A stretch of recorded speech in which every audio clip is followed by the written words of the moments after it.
Welcome to Garis TV channel. So nandito na naman tayo para silipin naman natin ang estimated salary ng isang Kalingap team member na si Kalingap Alvin. So ito mga lods ay isa ding charity vlogger na supportan din natin ang kanyang channel kagaya ng pag-support natin siyempre sa buong Kalingap team. Pero siyempre mga lods, huwag niyong kalimutan na isama na sa pag-support ang aking channel. So mga lods, kung bago pa kayo sa aking channel, paki-click naman subscribe natin and then siyempre paki-post na rin ang notification bell para lagi kayong updated sa ating video. So ano pa ba ang hinihintay natin mga lods? Let's go!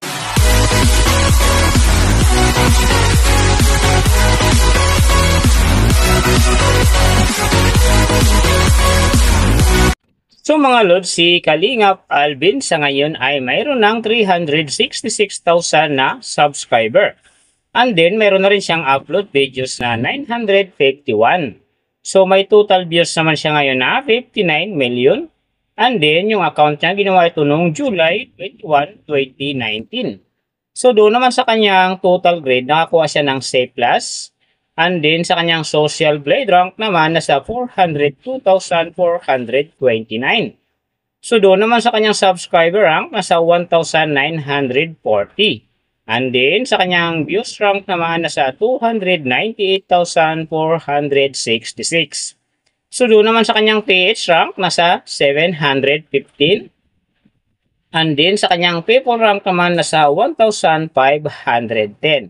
So, nakita na natin yung kanyang ranking. Silipin naman natin yung kanyang last 14 days na subscriber, views, and then yung kanyang earning. So sa kanyang subscriber mga lods, may isang araw lang ako nakita rito na umangat ng 1K. No? April 19, nakakuha siya ng 1K. Kaya ang kanyang subscriber ngayon nasa 366,000. So doon naman sa kanyang views mga lods, yung mga ganda rito, April 17, nakakuha siya ng 51,000. And then pagdating naman dito ng April 24, nakakuha siya ng 56,000. So yung last na maganda sa kanya, yung April 26, nakakuha siya ng 49,000. So, yan ang magagandang views na nakuha niya mga lods. So, doon naman sa kanyang earning, tingnan natin dito yung April 21. So, sa kanyang low estimated, nakakuha siya ng 4 US dollars.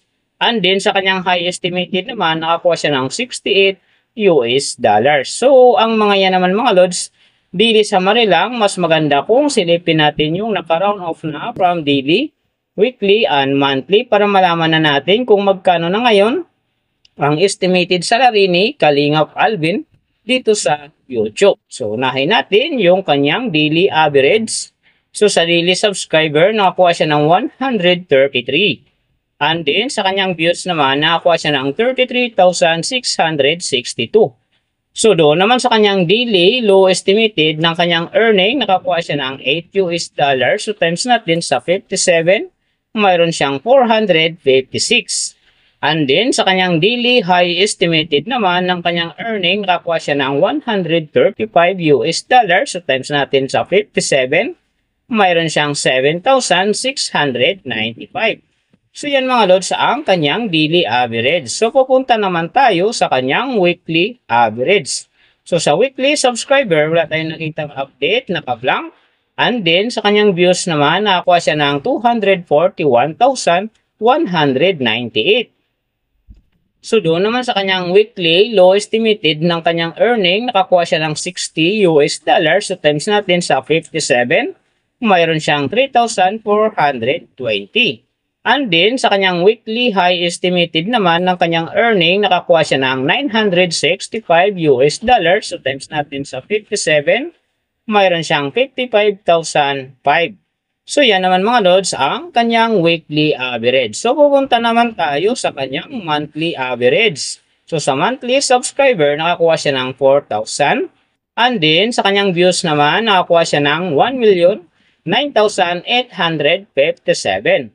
So, doon naman sa kanyang monthly low estimated ng kanyang earning, nakakuha siya ng 252 US dollars. So, times natin sa 57, mayroon siyang 14,364. And then, sa kanyang monthly high estimated naman ng kanyang earning, nakakuha siya ng 4,000 US dollars. So, times natin sa 57, mayroon siyang 228,000. So, yan naman mga lods, ang kanyang monthly average. And then, yung nababanggit ko rito or nakikita nyo, is pawang estimated lamang yan. nakabis lang tayo sa Social Blade website. Isang public website yan na kahit sino pwedeng mag-open para malaman kung magkano na ang estimated salary ng ating mga iniidolong YouTuber, vlogger, or influencer. And then mga lods, like kung sinasabi na laging natutupad dyan yung low estimated kasi nga hindi talaga natin kayang i-demand sa ating mga viewers na huwag mag-skip ng ads. Pero pwede pa rin naman yan maging times 2, times 3, or maging times 4 pa yan kapag ang isang vlogger nakapag-viral ng kanyang video. Pero siyempre mga lods, kung supporter ka ni Kalingap Alvin or isa kang Kalingap fanatic, huwag ka nang mag-skip ng ads dahil big-help yan sa kanyang channel and then siyempre sa mga kababayan natin na kanyang tinutulungan dahil siya ay isang charity vlogger. Pero siyempre mga lods, huwag nyo rin kalimutan na huwag na rin skip ang aking ads dahil big help nyo sa aking channel and then siyempre sa aking mga personal na ad ikain. Sa mga lods, kung nagustuhan nyo ang video na to, pakiclick naman ng subscribe natin and then siyempre pakipost na rin ang notification bell para lagi kayong updated sa ating video. So big thank you sa lahat ng mga sumusuporta sa aking channel. Sa magsusupport pa lang, ingat kayo palagi and God bless. At sana gabayan kayo palagi ng Panginoon sa ginagawa nyo araw-araw.